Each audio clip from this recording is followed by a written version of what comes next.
Yo, what is up, Cowboys Nation? It's your boy Jay Tuck, DMV, CFT, and we are Cover 3. And as y'all see, we got some guests. We got some goats in the building. My dog, Mark Holmes, and Boss Show Me in the building. What's going on, fellas? Just living a dream, man. Just living the dream, or nightmare as it may be, actually, the way it's been this season. Yeah, it's been a back and forth, you know what I'm saying? A mixture of emotions, but we're definitely going to talk about it, man. So make sure y'all subscribe to all the channels, share the content, like the content. Like we said last week, we are restoring order in this Cowboys community. This Cowboys community is full of great, talented minds, and we want to bring them all together on display for y'all, Cowboys Nation. Boss, bro, how you feeling, dog? You know what I'm saying? You've been First of all, congrats on 10K. You know what I'm saying? Yes. Congrats to my dog on 10K, but Boss has been putting in work. You know what I'm saying? That's what I love about our community. Sometimes when I'm being lazy, I'm like, all right, man, Boss is going crazy right now. Tuck, get off the game. Get off the game. You know what I'm saying? Put in some work, dog. But salute to my dog, Boss. What's going on? What's going on, bro? No, man, it's good. Man, I didn't. Never mind. There was a stream set up. It was two of them in the joint. I deleted one. There's Me too. I did the same thing, bro. There's 30 people waiting another stream, and we're live. Oh shit! You deleted the wrong stream. I didn't know it was gonna be two streams. Me too. It's all good, bro. Man, people over there like, what? Cartel will pull up, man. You know what I'm saying? They'll pull up. I gotta tell them niggas over there waiting. Let them know that. Hey, so Cartel late. Yeah. Let everybody know, Cartel, that Rome is on the other stream. You know what I'm saying? He deleted both streams. Yo, we got a lot to talk about, Cowboys Nation, as we gear up for the Vegas Raiders. I'm gonna be in the building. I've been waiting for this game for so long, y'all. You know what I'm saying? I'm excited to be out there in Vegas. We definitely going to talk about that game. So go ahead, get them likes up, get them shares up, and subscribe to all the channels. So I want to talk about this topic because Rome had brought this up in our group chat. And Boss, I know you have been speaking on this a lot on your channel. So I'm going to get to you, dog, whenever you kind of get back. But the Dallas Cowboys right now, it doesn't feel like there's a lot of optimism when it comes to our season, but there is some ways that the Dallas Cowboys could possibly make a playoff push. And so, Boss, like I said, I know you've been doing a lot of great content on this, man. So go ahead and talk to Cowboys Nation why they should not give up hope just yet when it comes to this Dallas Cowboys season. It's a principle thing, and it's a momentum thing. I just come from a kind of heart to not give up. That's the cornerback in me. Like, I've been down in big games before, and you got to fight it out. You know, this is halftime of the season. We got a big hole, but you don't quit. Like, the Dallas Cowboys actually originated some of the miracle things. The Hail Mary came from the Dallas Cowboys. We've also seen harder times than this. 2016 was a harder time. 2018 was a harder time. It really was. We had receiver by committee, and we was melting. We had Romo go down, and we had a rookie getting inserted that was fourth string about 3 weeks earlier. So I just can't watch front office make the investment and stay on their neck about making the investment. And when they make the investment, I walk away. Mm-hmm. Facts. Because a lot of us have been asking for what we got today. You know what I'm saying? We talked about the trade last week, you know, and adding Logan Wilson and being more aggressive. So I understand, you know, not walking away. But DMV, let me ask you, dog, does it feel like it's realistic that we can even make a playoff push? It doesn't seem like it's realistic, but then you look at stuff like Green Bay last night. Really, Green Bay, who I thought would have been a top team in the NFL on paper, and they were starting the year like that, but they got collapse written all over them. If you look at what's going on right now, all you kind of need for the most part, like injuries happen. There's so much more football left to be played. So if you take it a week at a time, all you got to really do right now with so much football left to play is try and control the things that you can control the controllables, you know? Mm. Yeah, I agree. Mark, how about you, bro? How are you? Because I think I might be alone on this conversation piece. Mark, how are you feeling? Okay, there's a couple ways to look at this. Okay, first of all, I'm going to say, don't give up hope. We only have 4% chance of making the playoffs, okay? It's not very good. The way you actually look at it is, this is our playoffs right now. Every week is a game that we need to win. However, That's not the end goal, because what you really look at in today's football, you don't really have that much of a chance in the offseason to actually really do a lot of real action and real football. You know, you got 14 padded practices in training camp. Your starters don't play in preseason. Now's an opportunity to hit the ground running for next year. Start figuring out who are the real dogs that you need to keep and where are the holes that we need to fill, and find out if Matt Everfuss does not make a big improvement on this defense now, then he got to go. You've gone through and invested. And the final point I'll put on this is they need to finish better than they did last year. If they end up being a 6 or 7 win team and you ended up firing everybody last year, you ended up going through and making these trades, getting George Pickens, having Dak Prescott, and you're going to tell me that we end up finishing worse than last year, then that tells me everything you did was been a disaster this year. Good point. Good point. Good point. Good point. And Mark, do me a quick favor. Check and make sure that you're going through your microphone audio, because I know how clean your audio is, and you might be coming through your computer audio. It's go ahead and give it a check. So, Rome, so what is your expectation this season, dog? And do you feel like the Dallas Cowboys actually have a chance to make a playoff push? Well, you already know me. I am. You got your comeback. As I told my chat last night, let me be delusional in peace. So I'm gonna roll with my team till I can't roll no more. It is what it is. You're not going to be where we are as far as like just the team constructed.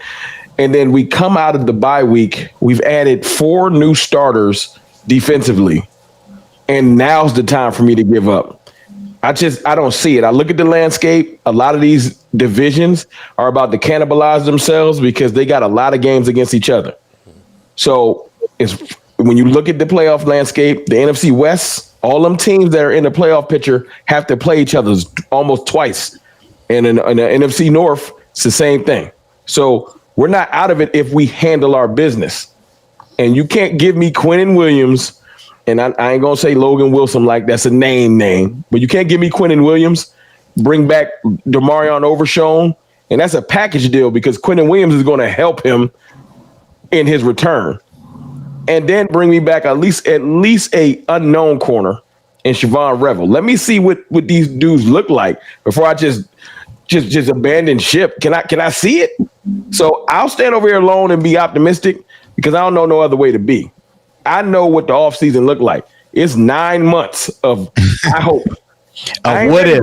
I ain't ready for 9 months of your what if. Let me get there on my own time. Right now, I want to see what this looks like. Because I don't want to see people that's behind me saying I give up as soon as we look good versus the Raiders brush past me and be like, told you he was nice. No. Facts. You know what I'm saying? Because that's how I go. The loudest be in the back talking about we done. As soon as we start looking halfway decent, they're going to be in front of me yelling the loudest. So let's just see what it look like. Yeah. So this is where I might defer. All right. Ain't happening, but I do agree. Yeah, this shit ain't happening at all. I can, it's not happening. But I will say this: I'm with kind of Mark. Like it's evaluation mode, and this entire season for me personally has been an evaluation to kind of see can we start to lay the foundation for what Brian Schottenheimer wants to build. So. You got Quinnen Williams, you got Logan Wilson. You're going to get Siobhan Revel out there. DeMarvin Overshown, the list goes on and on. But I want to see who has some fight in them. And last year we got this opportunity when Dak went down, right? We saw players go out there, continue to fight, and actually make a push. I want to see who has that true competitive spirit that Brian Schottenheimer's been talking about all offseason on this roster. And if not, we're going to trim the fat. Also, it gives us an opportunity to evaluate Matt Eberflus. Now, me personally, I think he's probably going to be safe, but now we can sit back and say, okay, maybe the first half of the season, the personnel was a little, you know what I'm saying? So with Quinnen Williams, Kenny Clark, Osa Odighizuwa, Donovan Zikaraku, James Houston, Clowney playing better, Overshown, Logan Wills, like list goes on and on. If you still are out there looking bad, then it's a you problem. So me personally, I'm in evaluation mode. I want these players to go out there and compete game after game, but it's hard for me to ask a team to string together 8 wins and they haven't even done it twice consecutively this season. That's you know a what good I'm saying? point. So it's a large climb. Unfortunately, I feel like the Cowboys, we didn't do ourselves any service by losing some of these games that we really needed to gain ground on, because I've been saying this even in the offseason. Y'all heard me numerous times saying the season starts when we get back from Vegas. You know what I'm saying? So to ask for them to kind of run the gauntlet damn near, because a lot of our losses have been, unfortunately, in the NFC tiebreaker, Chicago, you know, like it's just not going to work in our favor. It would have to be an epic collapse. Let me ask you a question. Would you rather suggest to your players, because the players listen to us. No. I want them to fight. Shut it down. No, I want them to fight. I know teams that perpetually every year are picking in the top 5, top 10. Ask the New York Jets. And when you get into the mindset of every time things get bad, I'm about to start tanking, you can't pull yourself out of it. Those organizations always picking at the top of the league. I don't want my player. I want them to fight until it's over. I don't want them to be like, let's wrap it up. Yeah, because if you think about it last year, if you think about it last year, Tuck, and somebody's not here anymore. But last year, this team probably was a special teams botch play away from possibly making the playoffs. Because if you get that and then you get the Washington game, it looked insurmountable then too, until they started putting games together and people started playing football. So, I mean, yeah, I get you. If you look at it from a standpoint of you got to be damn near perfect, which this team really does, so, yeah, it looks really insurmountable. But if you take it week to week, it's a little bit different. Maybe in 3 weeks we talking different. Maybe after this week we're talking different. But you know, I mean, I feel you though. The percentages suggest he's absolutely right on that. I'm not. And I'm not saying tank. Now, granted, right, as a draft guy, you know, and having fun, I always say team tank. If either you're going to win it or you're going to lose it, right? That's how I always kind of been, because as a Mavericks fan, I feel like that's always been our problem. But I'm not saying this place should go out there and quit, because I have been saying this has been an evaluation season from the get-go, right? To build those foundations and the pillars for Brian Schottenheimer in the future. I feel like the Cowboys have always had a futuristic outlook when it came to this season anyways. It was going to be a sacrificial season. So go out there and compete, and let's see what we really got. So that way, when we get to the off season, we can make clear evaluation. But yeah, I'm not saying go out there and fold and lay down. No, hell, I'm going to the next 3 games. Shit, I want dubs. You know what I'm saying? Like, I need to see dubs. 10 days of fury, bro. We're going to know everything. From setting the proper expectations for the season from a fan. You don't want to. I get what you're saying is I'm not going to send y'all on a path to like, hey, we about to go on a run, and then they come back to tuck you. I know what you're saying. I'm not. Yeah. So okay. So if Philly loses the next 4 games, we win the next 6 out of 5, and then if Detroit happens, like I'm not. No. Now, if we get there in December around Christmas time and we're on the edge, okay, then we can talk about it. But we have a long way to go before I feel like we can be starting talking about a playoff push. Like let's get back on track from a victory standpoint, if that makes sense. Just take it one game at a time. Right now, let's play the Raiders and see what happens, okay? Right. And if we get that game, feel good about that, then we got the Eagles, okay? And quite frankly, I'm I hate to say this, but to me, that might be the most important game of the season in the same way that the 1-15 victory over the Redskins was. If we can go through and at least shut those mother humpers up, for a little bit. This team is not going anywhere this year. Right. And we have to start looking at this as how can we hit the ground running next year? And, I've been going through the numbers and things. There's so much money that the Cowboys could get. We could literally get up to about $140 million if they want to next year. They can literally do anything they want to. The question will be is, are we going to get the usual bargain basement shopping, Stephen and Jerry Jones, or are they actually going to go ahead and try and win something?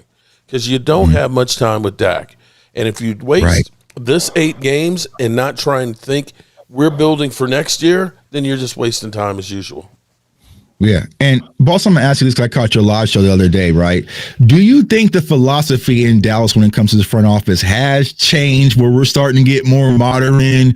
I don't want to say full Philly, but kind of, leaning towards Philly, because I know that Stephen Jones had said some of those things this offseason. They have made some moves, but is it really who they are, or is it kind of just masking some of the mistakes that they made this offseason? I think we're in a pivotal trial period because the anger of the fans and the anger in the offseason pretty much had front office humbled. If people remember, it was a lot of anger. Everybody's numbers was down. And everybody's numbers was down because the fans were mad they was checked out. So Steve in January 27th, he said that we're going to do a deep dive, and we're going to look at some different things, not like we used to do in the past. So we all know in the past that they was heavily on our guys' philosophy. So then I was looking on Sleeper app yesterday, and the Sleeper app on X stated that we made the most trades this year than we pretty much ever have under Will McClay. Mm-hmm. And I never saw that. I'm like, actually, yeah. Now they've been doing free agents, but they really stepped into the trade market where they're actually sacrificing draft picks for now improvement. So the reason why I said it's a trial period is because these guys got to perform for the future guys to have a chance. And Pickens is performing. We need K9 to step up. We need Murray to step up, because the more of those guys that do well, like Clark, like Quinnen, the more they'll be subject to keep up and have the Philly-ish type of free agency. Because see, Philly would dance in free agency. We usually kind of avoided it. So now I see a change, and I see right now grace on the coaches. The coaches are getting their guys. That usually wasn't the case. So if they was riding with a free agent guy, they're getting that guy. If they wanted the drafted guys outside of Blue, are the people that's pretty much they not getting the preferential treatment that they used to. Yes. You know what I see? And not to cut you off, Ron, but boss, I know that your slogan is "Your voice matters," right? And that's something that's just echoed throughout the Cowboys community. And DP Johnson has this quote, right? They've been seeing the nation speak in one voice instead of competing noises. Them hashtags been stinking their asses. Keep it up. Exactly. You know what I'm saying? Them team weapons versus trenches, they heard it and they got us both, right? Jerry being out there in Texas live and everyone screaming, make the trade, make the trade, make the trade. We woke up after that horrific loss versus the Cardinals and we made the trade. So never think that y'all voices. Add Quinnen to it too, because we was all in one voice on fixing the D. Yeah, respect the one tech. You know what I'm saying? Now they're not hearing about RB2. You know what I'm saying? They ain't hearing about RB2. They ain't listening to that. But that's coming though. Yeah, it's coming, right? So Cowboys Nation, this is why I wanted to bring everybody together, because do not think our voices do not matter. They hear us loud and clear. Hell, they're probably watching this right now. No, I was going to say, Jerry Jones and Stephen Jones, they are very, very results based in the way they move. And our biggest plus side we had this year was the trade for Pickens worked. Yeah. So what happens is Jerry and them will make a move, and if it don't work, they'll retreat exponentially. Like, you know what? I told y'all that trading big assets don't work. This is why we dibble-dabble in the 5th and 6th round picks. But what happened was the George Pickens thing, they got triple their value. They traded a 3rd round pick, and they have a 1st round talent right now. And they're like, wow, maybe trades ain't so bad. Right. So you know what? You trade for Quinnen Williams. Yeah. It feels like to the Cowboys haters like it's an overpay because they want to find that angle. But if Quinnen Williams hits the ground running like George Pickens has, and he could that type of defensive tackle, because it's only like 5 of them in the league, if you want to be honest with you, can change the way the whole line move. We didn't trade for Jonathan Hankins this time, people. I'm not no disrespect to Hank. Right. Man, love to Hank. But my point is, I don't even think we know what this looks like. Y'all know that Friday thing where they say, I want to see what that be like. I ain't never had that. Wrong. I've been saying we need shoes. Talking about DT, we got Gators. We got Balenciagas and red bottoms. We got red bottoms, bro. Like, you ever had a meal like you think you know what a steak tastes like? Then you sit at a different steakhouse and you like, Oh yeah, What kind of steak when is it's crisp on the outside, and you know what I'm saying? Like, Mark know what I'm talking about. Where you get mad, go you eat into it because it's go in. Yeah. That last bite come, you be mad. Like, damn. Everybody's like, oh, we know what D tackles look like. What is really gonna do? Not Then like when we this. see Quentin Williams on the field, we're gonna be like, I ain't seen that. Yeah, there's a difference of steak at 1587 Chop House versus Applebee's. You know what I'm saying? It's a difference. You know what I'm saying? We've been Applebee's, and we don't know what a real steak tastes like. Man, I gotta say this, Mark. I know we hogging. Mm-hmm. We got a chance to get hot, y'all. I see it. I think we do too, but we have a chance. One game at a time, though. No, I agree with one game at a time. I'm looking at the raw ingredients. The raw ingredients. Can I say one thing, and then I'm gonna pass to Mark? Fife. Appreciate you. One thing I'm pass to you, Mark. We have to be, in my opinion, greedy for like anything that can improve right now. Like real greedy for it, because like I'm concerned about the safety, and it's a deep free agents. I mean, it's a lot of free agents right now. Safety, a lot. Yeah. So if Dallas win, we need to get loud about safety too, y'all. If them safeties don't hold up, because these safeties got these same safeties that's coming back, they got torched early in the season. But boss, look, to your point, you're right about the safety thing. But I've been learning. I learned so much football since I've been streaming with y'all from when I started till now. And knowing what, like 5 years ago, I'm like, man, it's just a D tackle. Y'all tripping. No. Bro, I seen what happened. The Phillies line has been subpar most of the year. They added Jalen Phillips. One player made the rest of that line look different. And it trickles back. Now Dory Jackson covering better. It's like, hold on now. What's happening? So wrong. One player don't make no difference. One player don't make no difference. But I'll tell you what. So if we get, it's not just Quinnen, but when you put Quinnen next to Ezeraku on a play, and they got to put so much effort into Quinnen that now Ezeraku can go in that tool bag that he building and start showing you I'm different. Or Jadeveon Clowney turned back the hands of time when he was, I don't know who that was. I didn't know he had that. He's starting to get it. If our D line can become, let me not get too overhyped, but just above average, it will trickle back and help every level of our defense. So I just can't wait to see it, because maybe I'm overhyped, but I think it's going to look way better than people think. Well, for me, interior defensive line has always been the key, because to me, you get the biggest bang for the buck. The Cowboys, what I hope that they learn from this year is quality is better than quantity. And I'm going to ask you guys a question here. Do you actually think the Cowboys do all their homework when they go through? Because I've gotten to the point when they say, well, like with Jonathan Mingo, well, we had a second-round grade on him. When they turned around and they said that, Kenny Clark and Elam, well, they were first-round draft picks. Yeah, that was great. They were first-round draft picks. It's great that you ended up saying that you had a second-round grade. But what have they been the last 3 years?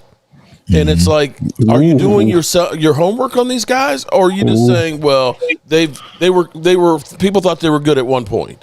That's the first part. But back to the interior defensive line. I have been one who, from the time Calais Campbell left the Cardinals, is like, you got to take care of that interior defensive line, because if you've got that guy that can take those double teams, and if they do go to a five-man line, and you put Clark out there, and you end up putting Osa and Digazua out there, and then you've got Williams there, they're not getting to the second level. Your linebackers going to be clean, and they're going to be able to roam. Well, I don't know if Kenneth Murray can, but hopefully this helps in the coming back for Overshown, that he's not going to have to immediately get killed by these guards coming off of that line. And once you can get that push in that quarterback's face, quarterbacks don't like seeing that rush come there. It makes the edge rushers more effective. The Cowboys have always focused on DeMarcus Ware and, of course, Micah Parsons and D-Law, but we've been chop soup in the middle of the field. In the middle. and the guys just pretty much get And here's the crazy part, Mark. We just experienced it on Monday versus the Cardinals. Yeah, exactly. I got to ask y'all a question, though. You notice Calais got 2 sacks. I got 2 sip chests, too. kind of sure. Now, do your supers, bro. This could be quick.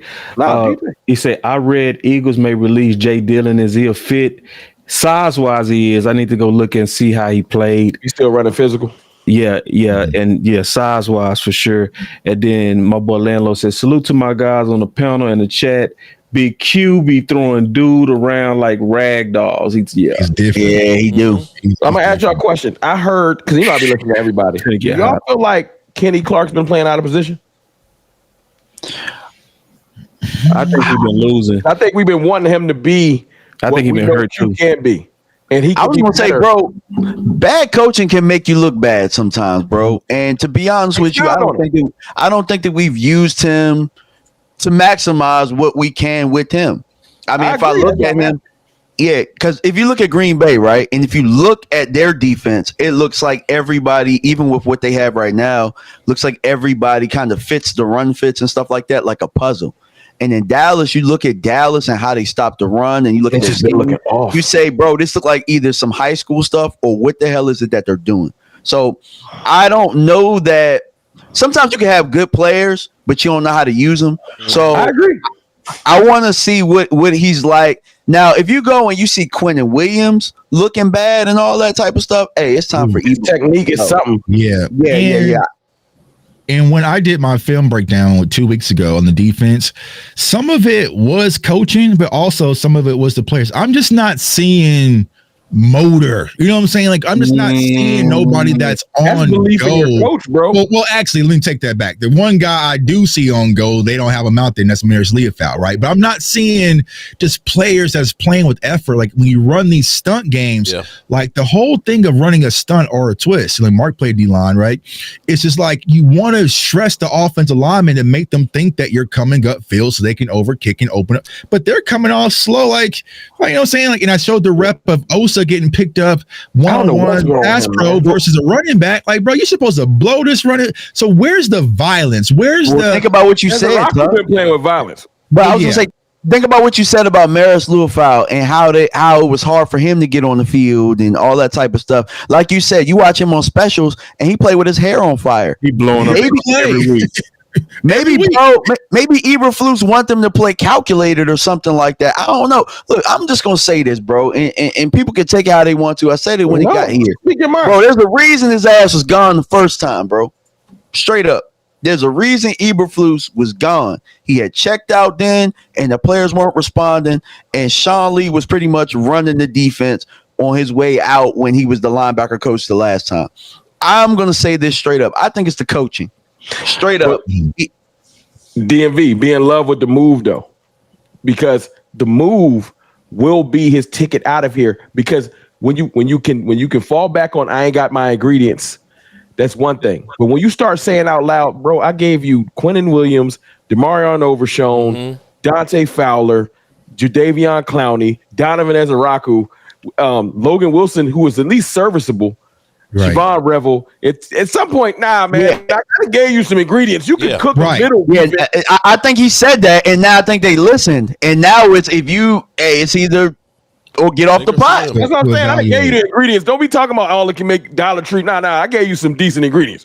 But on top of that, what I like about what they've done is that not only did they do the ingredients, but it also becomes a place where if a defensive coordinator needs to find a home, hey, I got this, and this. I could work with this. So I like that.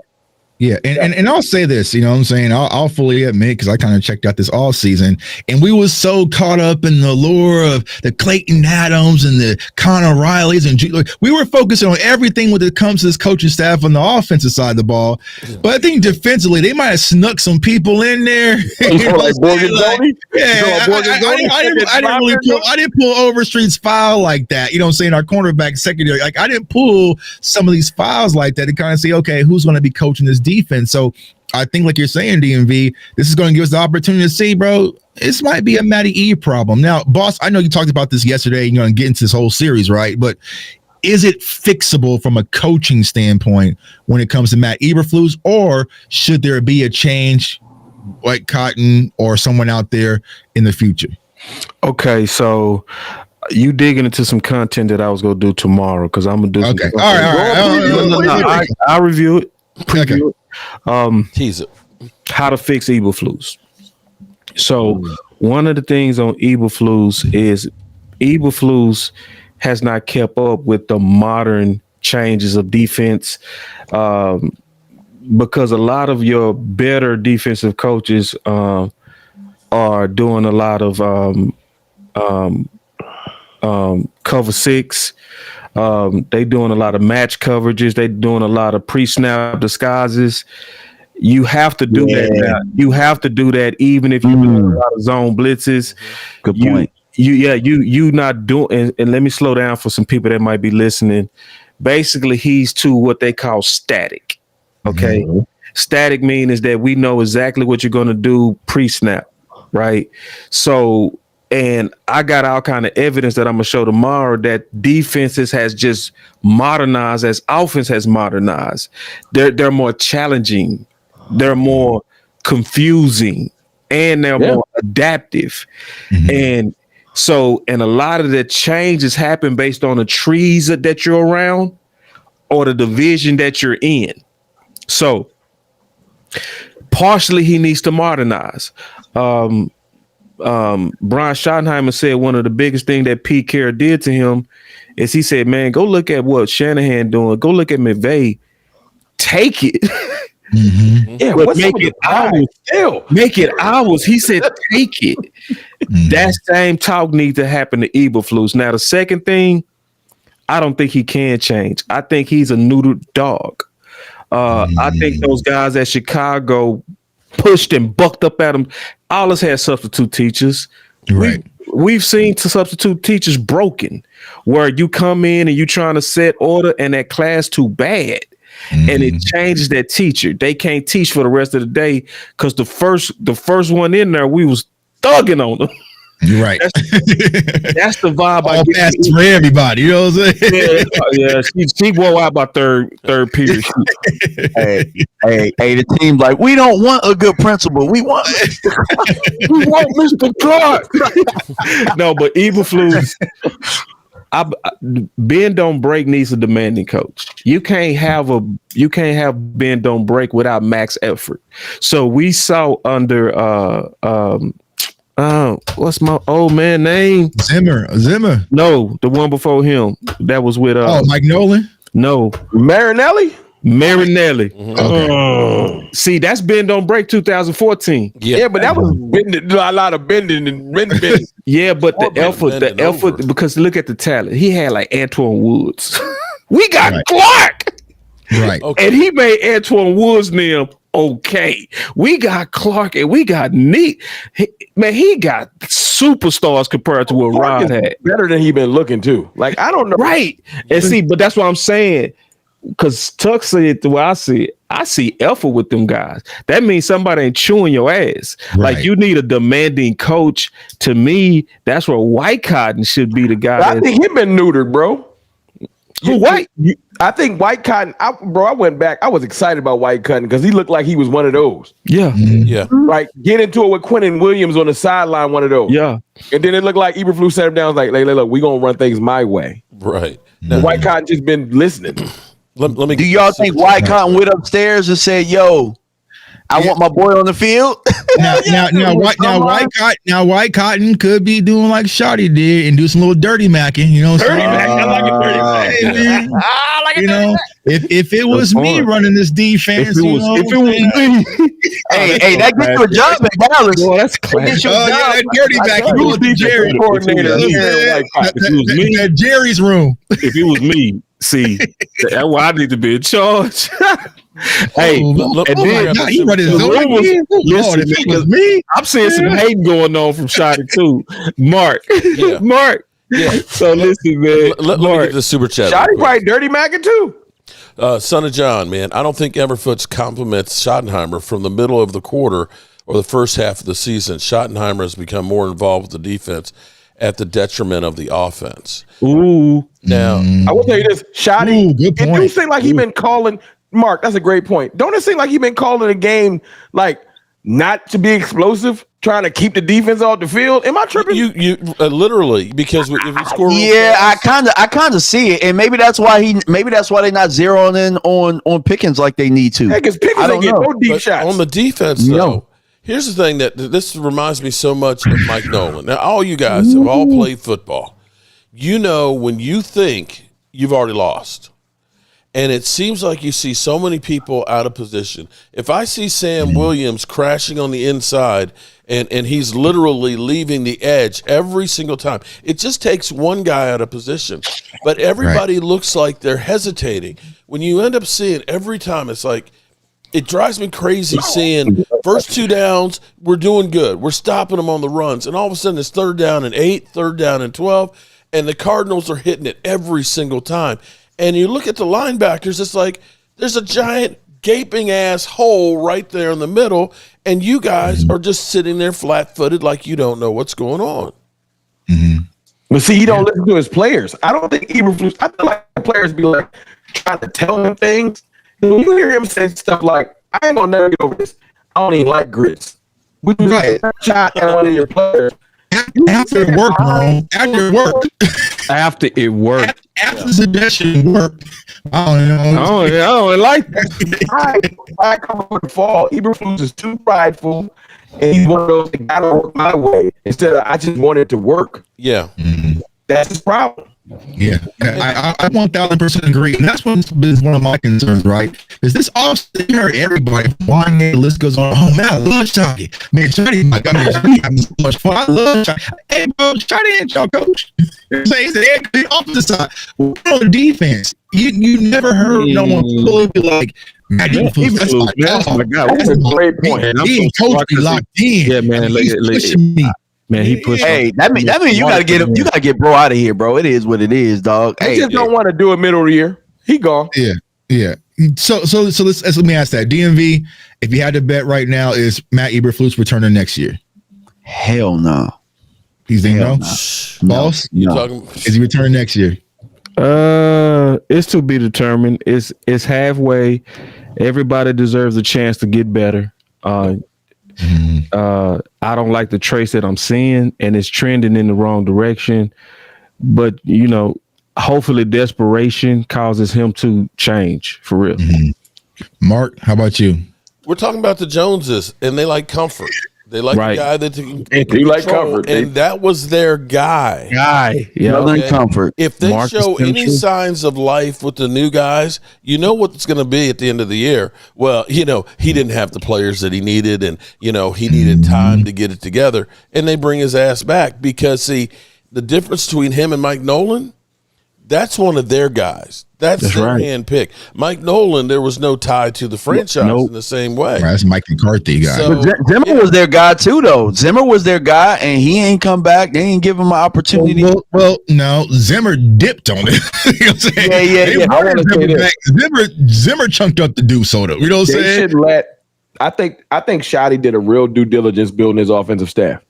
Right. I feel like Shotty was not too prideful. He brought people in here that were lauded around the league, like Clayton Adams and stuff like that. He wasn't afraid to bring in talent. Mm-hmm. If you let Shotty do his due diligence to go find a DC, he'll go find where I'm at. I think that's what I think Shotty should be searching now because the league is so innovative, and it's going to likely be some good defensive coordinators coming available soon. Mm-hmm. Like for real, some guys that's modernized. McDonald's staff and I don't buy that the defense went down because of 3 coaching changes. I think you made the wrong coaching change at the end.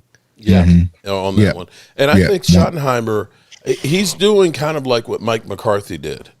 And if you remember, when Mike McCarthy got here, he had Kellen Moore. He couldn't turn around and say, "I'm going to start calling the plays." That's right. He had to bide his time. That's right. Kellen Moore fail. That way it could be, okay, Kellen Moore failed. Now I can do what I want to. And in the same respect, you hear him saying, well, we're doing this, we're sitting in here. But he's giving him enough rope to hang himself that now you failed with your pick. Now I can do what I want to do with it. Yes, I got a super chat. Going to work, act like he behind on the child support. He's gonna get a check, dog. You know what I'm saying? I got a super chat from Landlord. He said they didn't even tell us his contact contract. His contract, yeah. I mean, you got to just pay attention to what you're seeing. If you see, like, put it like this, when we have an offensive explosion or something happens, you see the players running up the shoddy, interacting. When we have gotten them 2-3 turnovers, I ain't seen one Eberflus interact, no high five. Yeah, no homework assignment, Cowboys Nation. See if y'all can find me a clip, whether it's the Cowboys cinematic recap or sounds for someone high fiving Matt Eberflus on defense side. Anything, a handshake. Hey, we made the wrong trade, bro. Give us Al Harris back. Y'all can have him, Chicago. Man. Chicago look happy over there. Like, damn. DMV, you had said the thing is one of your TikTok lives or Instagram lives, right? The biggest mistake that the Dallas Cowboys made was they did not build a Kellen Moore per se on the defensive side of the ball. It should have been someone that was an in-house guy that they was grooming under Dan Quinn to eventually take the reins and become the defensive guy and keep the continuity. Some people say it's going to be Al Harris. Now, I just don't think that they're going to be Al. You know what I'm saying? But they just didn't have that guy. So now you're going through these constant changes. And what scares me about Matt Eberflus is Jerry's saying, I kind of regret going through 3 defensive coordinators. Yep. That's on me. Yeah. Let's not regret that. Let's not regret yet. Jerry also said he wasn't going to trade Micah Parsons. So I don't be caring what he talking about. Good point. He just be freaked out. Good point. No, but I do feel, Tuck, though, he's lobbying for his guy. And that way, and that goes to Mark's point that if it has any kind of sugar or like any kind of resurgence because of this massive investment of talent that they put into it, they go protect Eberflus with this, man. Yeah, we can't really and they'll say that we can't change coordinators another year in a row. But they screwed the pooch on Al Harris, and it kind of ticked me off. Yeah, Brian Broaddus this past week went through, and he was like, the problems we're having with Diggs now are because Al Harris let him get away with a lot of stuff. You know what? My God. Jimmy Johnson let people get away with a whole lot of stuff, but he got him to perform. So let me see if I get this straight. When we were balling. Go ahead, boss. No, I got to let him finish. I got to hear this. But when we had Ron Bland being a pick magnet, when we ended up having Diggs, of course, back there, I wouldn't give a rat's ass what they got away with. It's the most asinine thing I ever heard, bro. But that's what Brian Broaddus. Who said this? Brian Broaddus said this earlier this week, and I was here's what. So when he let Deron Bland get away, the views of Cover 3 podcast does not reflect on. Hold on. Wait, let me get this out real quick. What I felt like that was people are looking back and saying maybe we should have promoted Al Harris, and they're doing the due diligence to try and say, oh, we didn't want that guy because he messed up Diggs. That was them trying to cover their ass. But I'm tired of getting retreaded coaches that have been bums as head coaches and saying, let's bring them in and make him our coordinator. It's the same thing that they do when we say he's a guy with first-round talent. Well, he was a coach in Miami and stuff, so we'll make him a position coach again. Bullshit.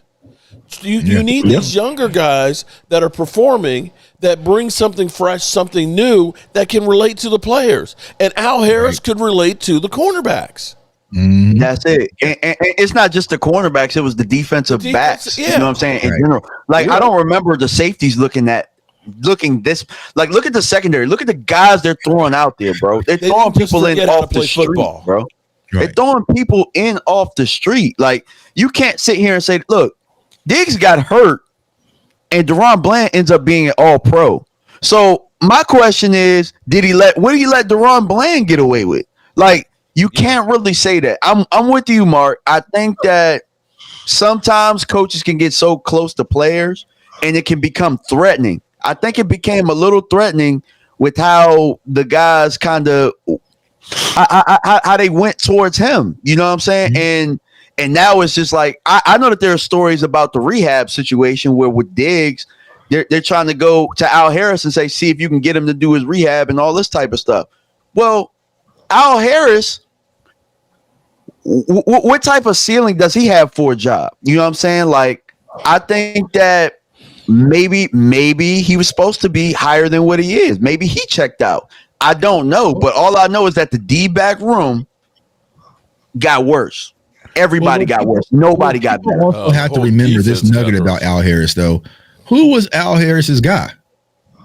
Mike McCarthy. You know what I'm saying? Yeah, Hey, for sure. man, y'all disrespect it's an Exodus cut, right? You know what I'm saying? I disrespect my dog who I played for. You know what I'm saying? I got it. Might be trying to do as well. So, I'll say this when it comes to Al Harris, he is missed tremendously in the locker room. Like, there's been subtle stuff on Twitter that the players have been posting. They miss Al Harris. And let's take it from just a football perspective. We all have managers at work who we don't like working with, but people who we had managers we just love going to work every day because they was just fun to be around with. They understood us. So it's the same thing when it comes to these players. And I just don't see this defense really rallying around this coaching staff and speaking highly about any of these guys. It feels like the players, the coaches, and then when you have a Trayvon Diggs make a suggestion from a standpoint of a leadership, it actually worked, and then your defensive coordinator shooting shots back at you, it makes you want to be like, all right, bro, I'm not messing with this. So I agree, y'all. It needs to get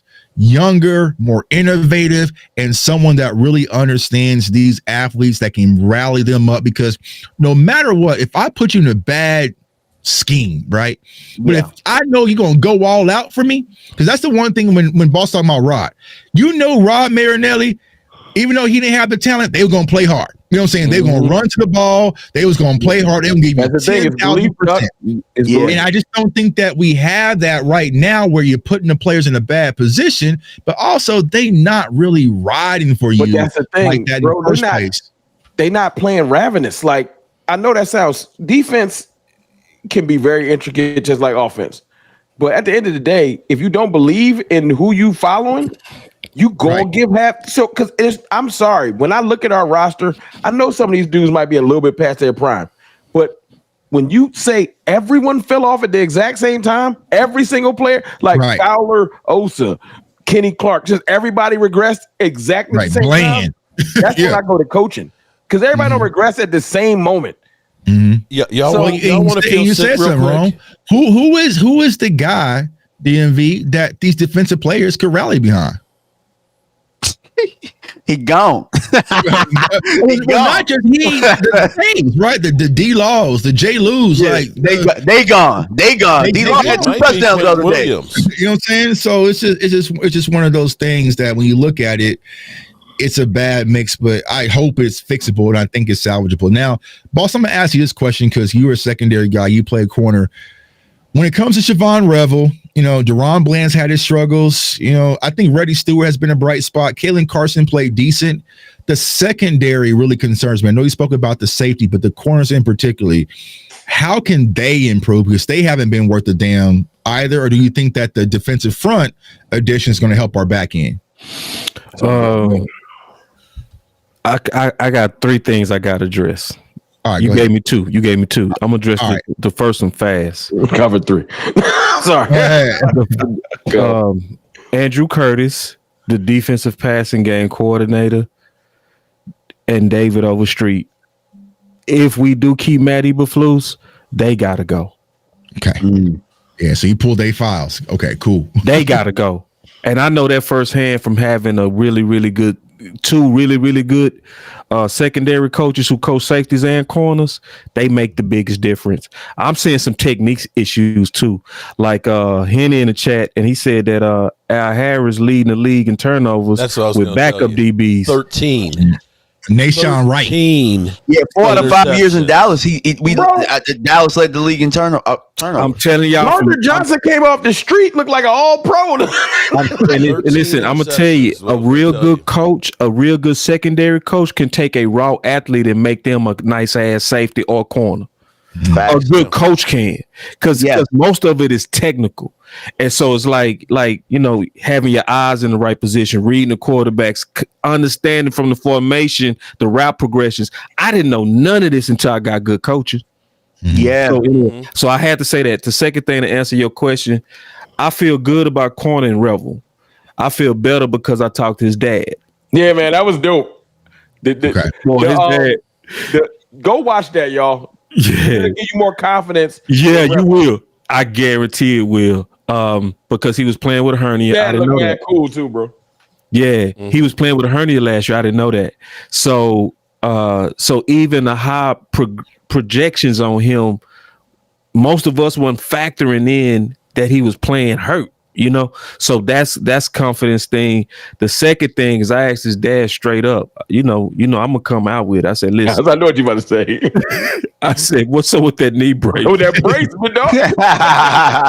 Yo, when Boss said that, Boss don't even care no more. He said, yo, what's up with that brace? Hey, and I've been saying it on my show. I've been like, I've never seen a corner in the history of football with a knee brace. Yeah, that's scary. RoboCop knee brace, I was like, damn. So his dad said this, which was key. He said, I wouldn't let the Cowboys put him out there like that. That's the most important statement people need to pay attention. I love that, man. Yeah. That his dad, because remember, his dad stepped up to him in training camp when Jerry was like, he's going to be ready. And he was limping around. I remember that. And we was like, what? He going to play like that? No. Rebel. He was afraid to land when he was jumping. Yeah. He was landing on the same leg. Not finna put him out there. And then his dad said, no. And he ain't show up. Like, yeah.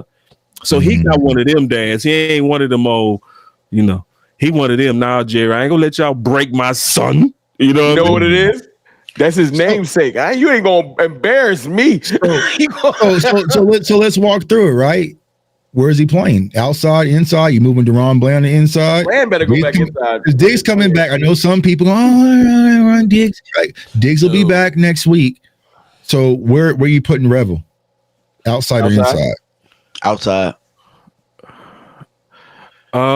Outside all day. Okay. Nobody with that damn knee brace. Outside all day. And on top of this, listen, I mean, as it depends on how it depends. Honestly, what up, Nick? I put it like this with corner. It depends on how you rock in practice, because they getting the best looks. He going against CD Lamb and Pickens every day. So and they already said 2 weeks ago that they've been having him out there on that scout team going against them. So after a while, if you getting your legs, the sky, the eye in the sky go say it. It's gonna be like he out there. He giving Pickens the business. If he even close, man, let him play. Now, we all know in Dallas, for all the money, you think they're going to put Bland back in the inside? Bland got put in a blender. I think he needs to. He needs to be. Do you see what happened to Bland? He need to go back inside just for his confidence, because I don't know what that was. Like he got cooked by do y'all think? I personally think he needs to go back inside. Me too. Especially like I said, when Diggs returns and Revel on the outside, I think that's the natural fit. Have Reddy Stewart being your DB4 and then Carson and everybody else, right? But do you think they're actually going to move DaRon Bland? This is questions that we need some of our media people. Got paid. I think the film need to speak. I think Revel need to get out there and play, and then it need to be all the way around. It need to be aggressive fairness. It need to be aggressive fairness for us to have a chance. Right. Like you can't have Pickens in the red zone and then throwing it to CD. You can't do that. Not when Pickens sitting there one-on-one. No, don't do that no more. Don't do that no more. All right, so let me get to it. I'm gonna call it audible. Go ahead, Mark. One thing real quick, because West Virginia Country Boy dropped a super chat. He's headed to Vegas. He said he's dropped one to Tuck and to DMV and stuff. So make sure we show some love to all of our all of our fans out here with dropping the super chat. Yeah, thanks. Absolutely. I will be out there in Vegas, Cowboys Nation. So if y'all see me, depending on what time it is, say what's up. What version of Tuck they gonna meet? Let me They're not about to meet Jordan. They not gonna meet Jordan. Hey, do they got Cowboy readers out in Vegas? Yeah. But no, they got the Raider readers. It ain't the same. It don't hit the same though. You know what I'm saying? But you know what I'm saying? But yeah. One thing real quick. We live, boy. I'm telling you, it will be. Depending on where we at, man, don't be no photos. Let's go, man. Hey, call that down right now. You know what I'm saying? One thing real quick on Diggs. Here's the reality of it is you want to actually put Diggs back out there because we all know Diggs is not coming back. Okay, if the Cowboys end up making him a post-June 1st cut, get some value. $15.5 million. But he needs to put something on film to audition for somebody else. Because if and that's a comp pick. Yep. Yeah, because you look at it, he's been now 2 knee injuries. He's going to want to come, or he should want to come back and play lights out, because then somebody's going to sign him to a big contract. If he doesn't get back on the field, if you're a team and you look at not a free agent. Look at what you've done the last 2 years. You ain't done shit. He ain't a free agent, so we might be able to get He's going to get cut. He getting cut. There ain't no way in the world after all the stuff that's going. Oh yeah, he gone, bro. Look at that money. That money. They already built that out in his contract. Here's where you get paid. Terrence Steele is an $18 million cap hit next year. You can make him a post June 1st, you get $14.5 million back. And the same thing with Diggs. You can make him your second post June 1st cut and end up saving $15.5 million. So between those two guys, you got $30 million. Are you telling me you're better off keeping those two or getting the No, you're right. And that's the Pickens money, or it might be close to, you know what I'm saying? That better be the Pickens money. You know what? If they end up not signing Pickens, man, that might be the one thing that will make me just say, fuck it, I'm just done with this team. When you're not just listen to me for a second. When you say he costs too much money, think about what you did when you said Amari Cooper costs too much money. You said, let's get rid of him, and we got a 5th round pick. Exactly. What have you done the last 3 years trying to replace that production? You ended up drafting Jalen Tolbert. You ended up doing a big fat payday to Michael Gallup. Michael Gallup, we're still paying $8.7 million today, this year, to Michael Gallup. You brought in Brandon Cooks. You're spending $4 million right now on our books this year for those guys. You traded for Jonathan Mingo. So guess what? Take what Pickens has done this year just in these 9 games. It beats any of our number 2 wide receivers of the last 3 years. Are you going to be stupid? Your number 1 wide receiver come out him after giving up a 3rd round draft pick. Look at what you've been paying trying to get him.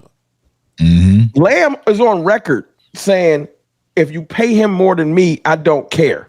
Right. Well, I would be Dak like, Dak even said it's different when Dak says, like him a little too much. Dak said, I'm going to talk to Jerry about signing Pickens. You know what I'm saying? That's different. He got Dak out there dancing, bro. Pay that man. I saw Dak talk about Pickens, and he's smiling like he was trying to holler at him. He was like, "Oh yeah, I really like." I'm sorry, I didn't mean to get a little upset there, but Jay Smooth, the zone defense has to change somehow.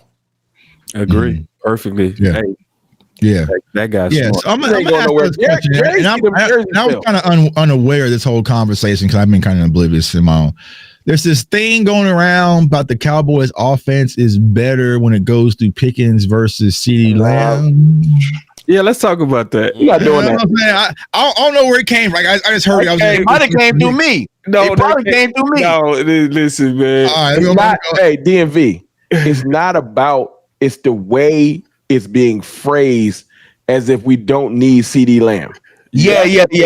Nah. Yeah, pissing me off because Clarence, my frat brother, so he gonna get talked to like a dude on the street. I don't care. Hey, yeah, he can handle it too, man. Bussin'. You do not look, Clarence. You do not. You know what you're doing. You love to stir up the brew. You trying to get a little issue going. We not Philly. I'm not doing this. Philly. We got our own. We got enough issues. Yeah, you need both of them. You need both of them. Now, if you use the fact that Pickens is starting to draw more attention and run the offense through him, then you take that as a blessing. Mm-hmm. But you do not phrase it to make it seem like ever since CeeDee Lamb got back, the offense fell off. That's when you causing controversy. Yeah, he definitely. The offense fell off when you did. Because he told the truth behind it, though. He told nothing but the truth behind it. But the way that he set it up, it was petty on purpose, though. Yeah, no, I'm with you on that. I can't fight you on that. You know what it is? See, because people that tune now catch that part and not catch the other details of what he said. All right, then he elaborated, but by that time, he's already set the fuse. Yeah. No, I'm with you on that. I can't fight you on that, bro. I never would. They got a show to run and views to get. Like, that's the click statement. but then the truth came behind it. Yeah. To spend years, I'm gonna let you so go. what's the full argument? Maybe to spend years fighting and clawing and ripping to say we want 2 number 1 receivers. We get it for 20 minutes and like, yo, let's tear it down. Right. What? Yeah. we knew this was coming. We can never have 2 of anything. You know what I'm saying? Always got to be that's what we got to. And Dinker Pollard. But at the same time, I do have to say this. All right, go ahead, boss. I do have to say this. I do appreciate it, man. Appreciate it, bro. Hold on. Yeah, it was spinning. Hey, juices and berries, man. Ain't spinning, boy. I can see it shining from here. No, that's juices and berries. No, that's just juice, brother. No, brother Messi. You got that side profile real quick. Let me talk to y'all. Yeah, hey, man. He said, hey, let me think about it. That's the when you just get the haircut. You just go to the bar. Let me think about it real quick. You got the best twist. I ain't got no fresh here. Stay at the shop. Feeling oh so silky smooth. Nah, man, juices and berries, dog, from Africa. Go ahead, my fault. I mean to cut you off. Nah, man. When you complimented the ways, bro, I had to go and slow that down and agree with you on that. Now, it's one thing, though, I want to highlight, though, is when controversy comes from us, we coming from a competition standpoint. Mm-hmm. That's fair. And targets need to be increased on Pickens. It's too much evidence of it. He's earned it. I don't even like the equal targets at this point, because when the Denver Broncos defensive coordinator literally doubled Pickens and put Surtain on Pickens, dog, that's double protection, bro. You really not trying to get her pregnant, huh, bro? Like you plan B and had 2 of them things on, bro. Like that's what they did to Pickens while CeeDee Lamb was out there. So when defensive coordinator, some of y'all ain't catch that, but if y'all going to Vegas, I know exactly what it is. But that's when I see boss in person conversation. We ain't gonna talk about that. I caught the analogy. Go ahead, boss. Double protection, bro. I'm talking about strap playing bees, man. Everything took him a couple of pills.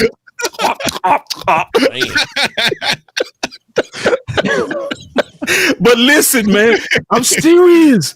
So you got the D coordinator showing that much respect, and then we not gonna use our common sense and say, hey, man, in the red zone, and sometimes period.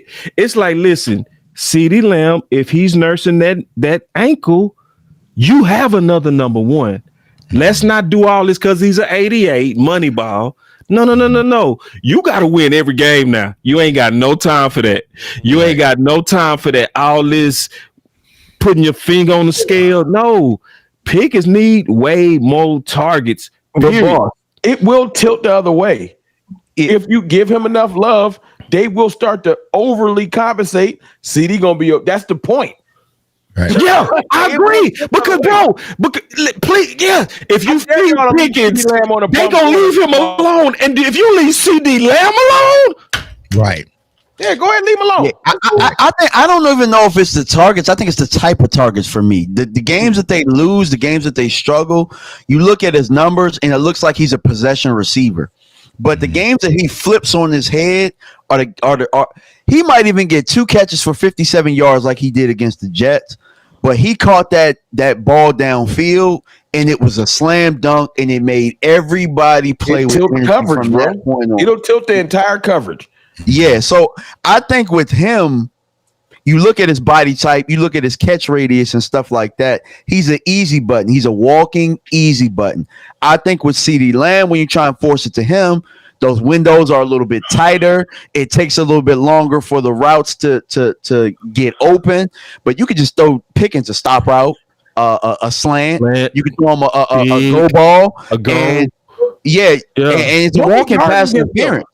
You said what? Yes. If something ain't happened yet. Mm-hmm. Every time I've seen Pickens go off, the first person that's celebrating with him is CD. Right. They're acting like he's gonna be mad. Can it happen first before y'all start overcompensating? They don't get no clicks. They don't get no clicks, man. But okay, so now here in the full conversation. Doug, you're right. Now here in the full conversation, I do agree because some of the reasons y'all said, but I'll say it for this reason.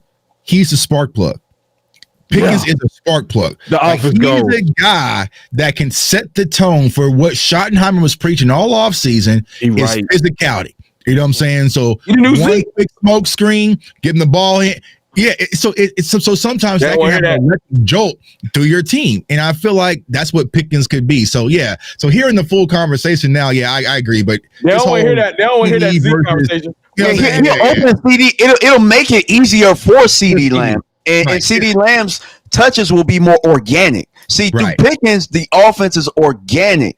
When you force it to CD and you're trying to do all of that, then all of a sudden it's like, all right, we stalling out, we ain't running the ball. Hell, the Cowboys even ran the ball when they're getting Pickens the ball. You know what I'm saying? So it makes the offense more organic. Ryan Flournoy. Yeah, open it up for Ryan. You think he can't open it up for CD?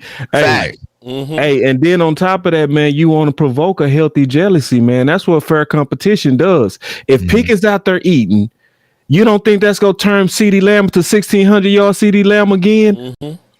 Like he gonna be like, bitch, this my team. Excuse me. Excuse me, I ain't mean to curse Mark. But for real. Hey, Mark was cursing now. I'm about to say, wait, what? Hold on. Like, for real, I won't see these jealous in a good way. You hear me? Hey, babe, we all know it ain't nothing better when you, boy, listen. Once you get Pickens, I think they really rock with each other for real. I don't think it's for Once he get his bag, I think it's up from there. Yeah. Just get him his bag. Well, you mean pay him? You mean pay him? All I'm going to say is I play Madden with a lot of players, and they ain't never bitched about getting no targets from Dak Prescott. I don't say I was like, say it on my live. You know what I'm saying? Hey, come to Dallas, AJ. If you tired of people all in the cameras with pushes and bullshit. Yo, we appreciate everyone rocking for over an hour. I know if you want to keep rocking, what y'all want to do. We have 1,000 people watching right now, so make sure y'all hit them likes, subscribe, and share, and let them know Cowboys Nation. Hey, y'all know I'm petty. Going crazy AJ right now. Brown would go crazy with that. Y'all want to keep going? Y'all want to keep going? Or y'all what y'all want to do? I'm chilling, bro. I can keep pushing, bro. Like it's up to you. Mark, you got some time? I got some time, bro. I got about 15 more minutes, man. It's kind of date night. All right, let's keep it going. Let's keep date night. Date night. My fault, Mark. Date night. And when you're 60. Hey,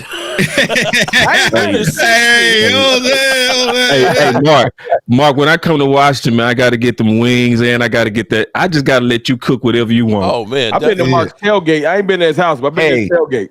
The wings, bro. I heard about him. I just can't wait. Just let me know when you're coming, man. Hey, and one more thing, Mark. You got to crank back up that bar view. Whatever you got to do, bring that back. Okay. Because I remember you watching DMV was sitting there talking about. Definitely. That was the dopest look ever. Listen, because I'm cool with Joe Boo and all that. Yeah. I'm cool with the corner of your room, but you got to put that camera back up in that bar. That was so fly. Man. And it definitely we can do some drinking with the Cowboys. Look at E2. Yeah. I'm talking about Mark being up serving them drinks, talking, boy. I say, boy, that boy got the look. Yeah. I just want to tell you that. Appreciate that, man. Facts. All right. So, DM, I'm going to ask you this because it's kind of your position. One position I'm concerned with offensively is the running back room, right? Javonte Williams has been playing well, but outside of that, you know what I'm saying? Y'all boy Jaden Blue got the Sonic rings knocked out of him. He ain't been back on the field in this. You know what I'm saying?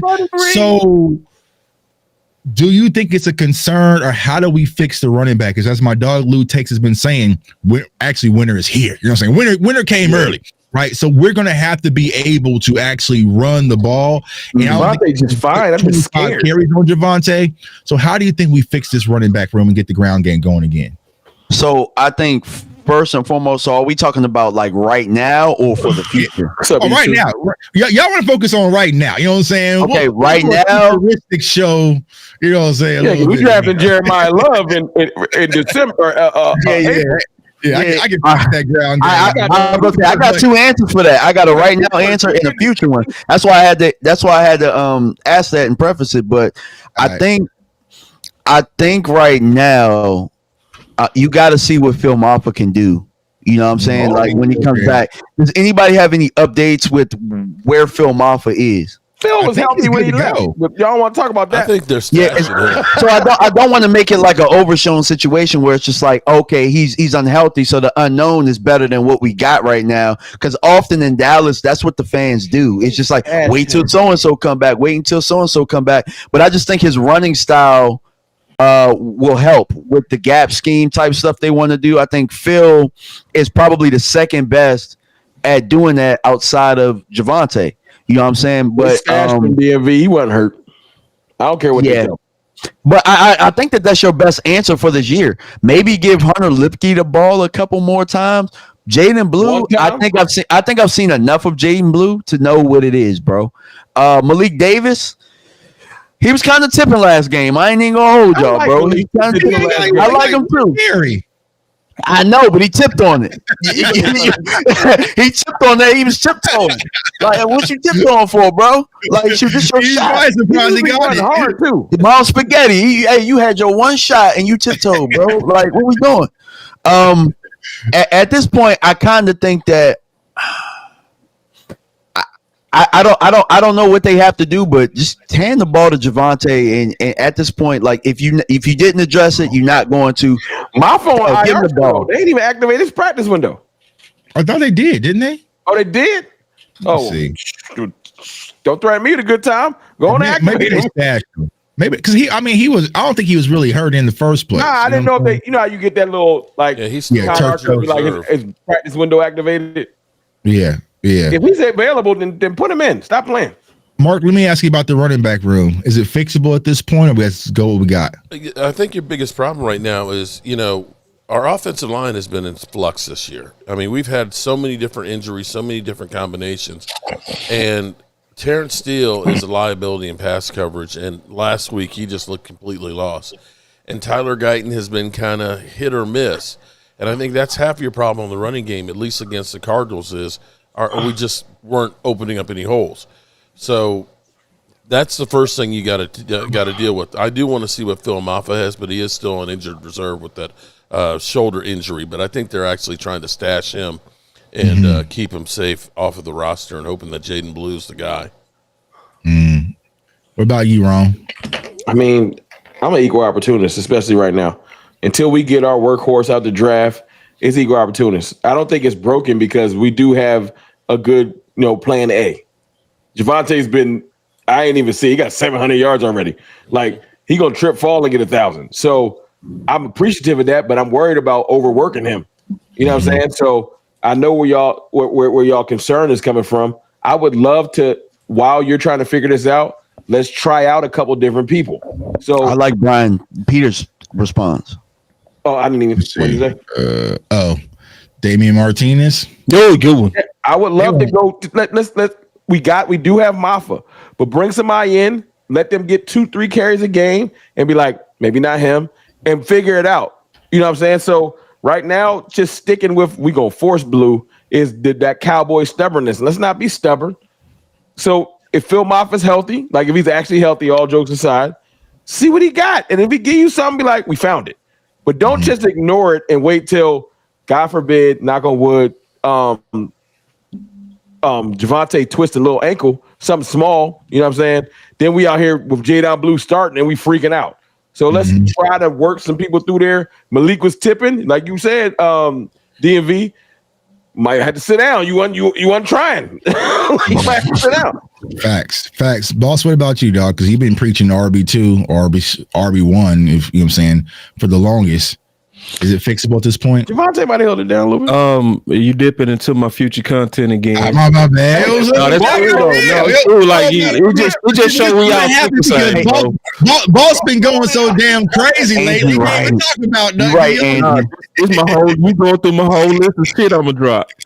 But so with the RB, now we was focused on the trade. Now, what I was going to talk about in the near future was going back to the T.Y. Hilton plan.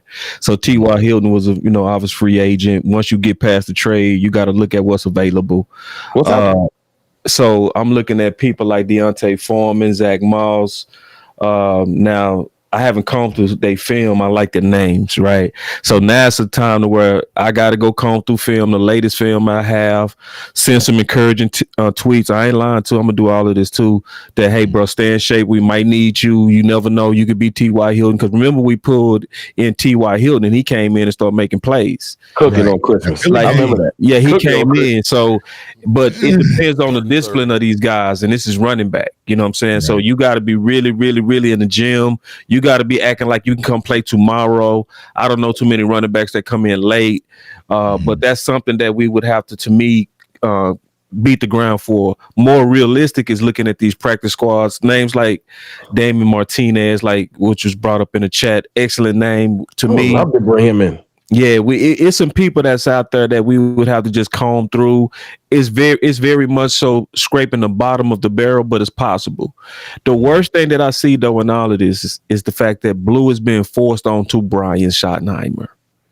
So when I was saying early in about 3-4 weeks ago that it didn't look right, that was before he started talking about he liked big backs. Mm-hmm.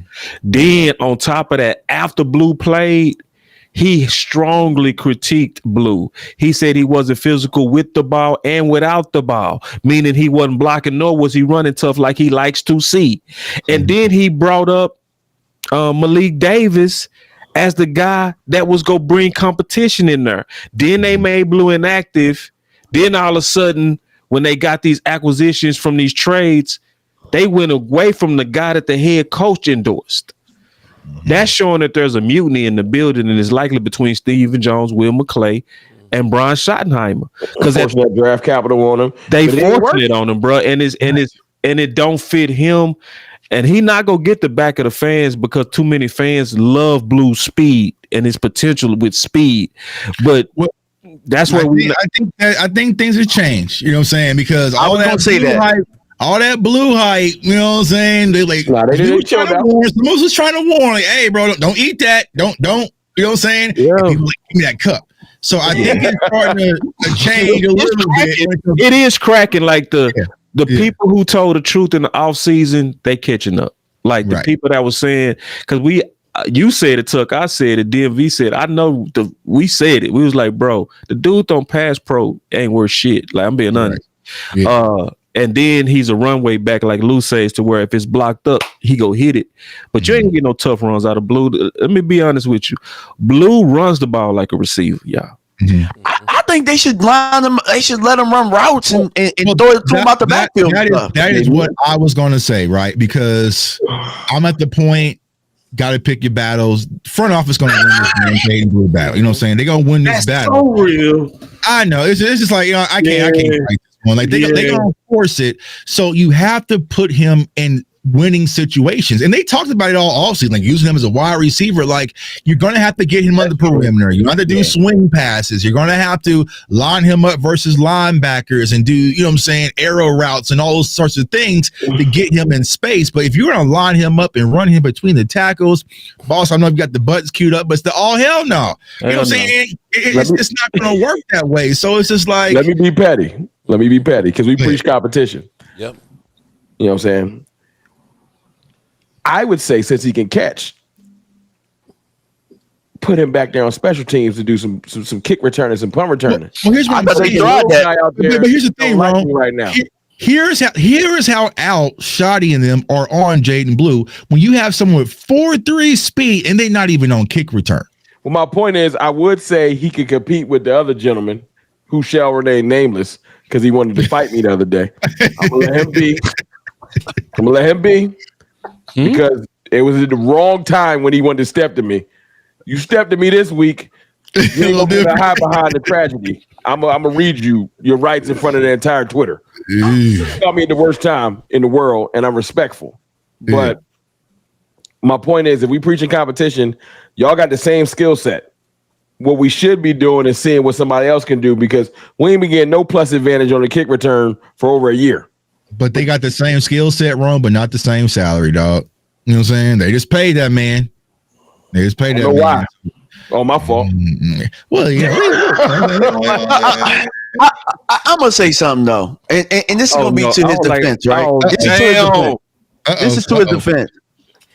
I don't know that he's playing bad when he's in on offense. I just think that Flournoy is playing really good right now. I think Pickens is playing really good right now. I think CD is playing really good right now. Mm-hmm. So it makes it look like he's an outcast. And if I got to be honest with you, like, maybe they're not blocking stuff up the way that they should on the kick returns and stuff too. I've been there before where you run certain kicks and they not executing the way that they should. Now, I'm not going to sit here and lie and say that I've been combing through the special team stuff, but I will say that I don't know that he's playing bad. I just think that we want to see more Flournoy. Mm-hmm. Mm-hmm. Man, listen. I seen him. If you on the field and you are literally the third option, so the reason why you're out there is because when everything breaks down, you're the safety valve, and Dak is willing to go to you, and the ball hits your hands. I ain't trying to hear it because Flournoy is so hungry, he catching whatever. Yeah, you dropping passes. He's a better receiver. Downs. I've seen 2 or 3 third downs where that ball hit them knuckles and hit the grass. I'm telling you right now, Flo ain't dropping those. Yeah, but it also goes to how you use them and stuff like that too. Like you can motion them, you can fake jet. Like I mean. The offense is out of sync. Let's just call it what it is. And I don't know that they're using him properly. Hell, they ain't using Blue properly. Hell, we just went on about a 10 to 15 minute conversation about how they ain't using Pickens properly. So, I mean, they're out of sync right now, period. It has to do with the defense. It has to do because the defense is so bad. That is on Shotty, though. Yeah. Right. Yeah. And so before we dip out of here real quick, we'll probably go for like 4 more minutes. You know what I'm saying? Yeah. Let me ask you this, Ron, because you mentioned that on Shotty. Do you think Shotty's already been figured out when it comes to his offense? No. I think that Shotty's trying to I told you before, my read on Shotty has been he's a car salesman. And car salesmen are pleasers. He's trying to please everybody. You can't serve 6 masters.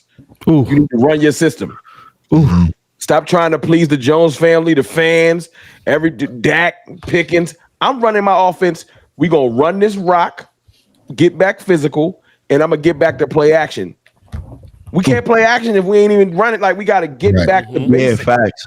And stop worrying. Hey Jerry, come in. Hey man, make sure CD gets it. Everybody shut up. This is my offense. This is my team. Hey, hold on, man. I'm content creators watching. Let's do some quick motions real quick. You know what I'm saying? They like the motions. You know exactly. Like stop trying to serve everybody. Serve yourself. Right. I just want to say one final thing here. Because see, I want y'all to realize how good we actually have it with George Pickens. Because don't get me hyped. That's my dog. After we ended up getting rid of, I just want to give you our wide receivers and what they did in 22. CD, of course, was the man, 1,300 yards. Noah Brown, 555 yards. Michael Gallup, 424. T.Y. Hilton, 121. Semi Fioco, 24 yards. Dennis Houston. I forgot about Simi. Jalen Tolbert, 12 yards, and Kayvon Turpin, 9. It was literally CD Lamb and a bunch of guys. We cannot go back to that, guys. We cannot. Hey, you don't even know, Mark. 2022, Mark, on my channel, I was making videos saying, draft George Pickens first round. Shit. I've been a George Pickens fan since he was beating people up in Georgia. Right. Facts. So I was ready when everybody was like, man, George Pickens gonna break this locker room. I was like, oh no. Everybody on my side now, but this has been a long road. I'm not letting them go. I ain't going back. I'm with you. I ain't going back to poverty, bro. I'm not. Yeah. Hey, this offseason, y'all gonna hate me. It depends on what happened. Oh, well, what do you mean it depends what's gonna happen, dog? I don't care. I ain't checked. Listen, all I'm saying, I ain't checked the inventory yet. That's all I'm saying. So are you saying that you saw some receivers coming in the draft or something? I know what I look at everything. I look at free agency and I look at draft. I do. There's only one, boss. And I'm not in love with nobody, bro. I'm sorry. I just not. I would be cool with it. I would be. We've been losing too many games to be in love with somebody. But Pickens is making a heavy case, bro. He is. It's like different. Yeah, it is. If I see about a couple of more games of what I've been seeing, I'm gonna shut up too, bro. I'm gonna be just charismatic. It's not just the catch. It's too much dog, and it's becoming energy. consistent, bro. Right. It's like, bro, you like this every game? Well, I feel like for me personally, when it comes to Pickens, I lost one dog, but at least I got one back. It's on the opposite side of the ball, but it's like I just love watching Pickens' energy. You know what I'm saying? Like now, there are some stupid stuff that he does. You know what I'm saying? But I'll deal with that. You know what I'm saying? I'll deal with the stupid, penalties and whatnot. So re-sign Pickens. If not, bro, you remember that Southman sideline? When he said, "I do it to you," I'm one of them. I need that on my team. I'm one of them. Right. Yeah, boss, you can't get rid of that, dog. We keep talking about how you need that on your team. You can't get rid of that, dog. I'll do it to you. I was like, oh my god, where is that? Oh man, no, ain't no depends, ball. Ain't no depends, boss. If it makes I know you over there spinning. Dog. We ain't gonna have me in here with Jalen Tolbert next year. You ain't gonna have me. I ain't going back to re-sign. I ain't going back. Listen, man, I put it like this: if it's another Brian Thomas available, like it was, Brian Thomas catch like me right now. No, man, you what? You wouldn't do Brian Thomas? I'll take him with his drops right now. Are you serious? Man, give me GP, bro. You crazy. No, it's listen. GP. I would take GP a slam dunk on you, bro. Now, dog. That Brian Thomas not a dog like Pickens, though. Man, say I put that on a jug machine. He go a whole 4-3. Nah, but I don't need no project. You want a reclamation project? He put up 1,400 yards as a rookie. What are you? Hey, my dog CD happy and Dak is happy. Right. Everybody happy. Quarterback. Offense is happy. Re-sign Pickens, man. Yo, Cowboys Nation. He's up there catching stuff from Hodges. That's what he do. And then I don't want to fall for this too, bro. I don't want no two cold ass receivers and a super cold quarterback and a whack ass D. I don't want that. Ball's trying to go from the Balenciaga shoes. I'm sorry, I don't. Why you putting that on Pickens' plate? No, I'm just saying, like, I'm just doing his job. I'm just like, I want to. It's like, this is how Tuck said, and he was right. We not gonna win all our battles. So which one we gonna put our energy on? That's all I'm saying. Bro, the defense. Just build the defense. That's what I'm saying, bro. So but you can sign George Pickens and build the defense with your draft. I also trust that Dak make a lot of receivers look real good, bro. Not like this. Hell no. Not like this at all. Hell no. Mike Butler thought he was a number one, damn it. Nah, hey, look, this is what I'm gonna say about Dak. I like Dak as a quarterback, right? Yeah. But it's not like he got dudes coming off the street like Romo did, where it was just like it kind of made sense with Romo. Like Dak is happy. Dak know that this right here, this makes his job much easier, bro. Right. Dak 32, dog. I need some definitive. If you believe that, I need you to throw it to him in the red zone. Damn it! Dak got 2 to 3 years. He better blow the budget. Yeah, he really. And that's he better blow the budget. That's the reality. Even the biggest Dak fans got to realize, bro. He's 32.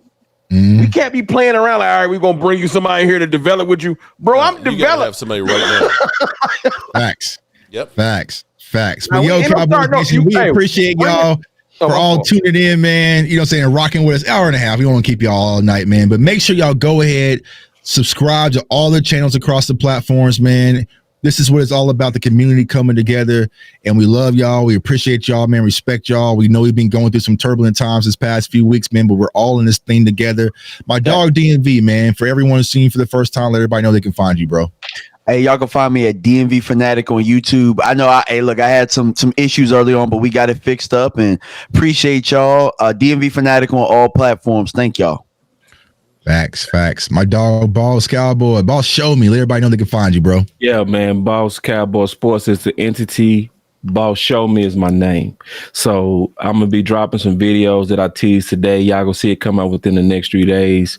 Y'all going to definitely see a video about how to fix Ibuproflus. You will also see a video about how to fix running back 2 and why we still need to be shopping for safety. So, and I'm going to be going through candidates and all kind of things that can improve this team.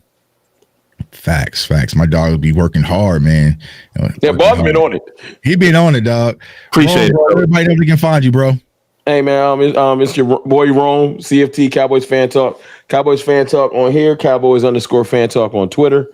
And yeah, man, I appreciate y'all, man. I love these boys I'm here doing this with.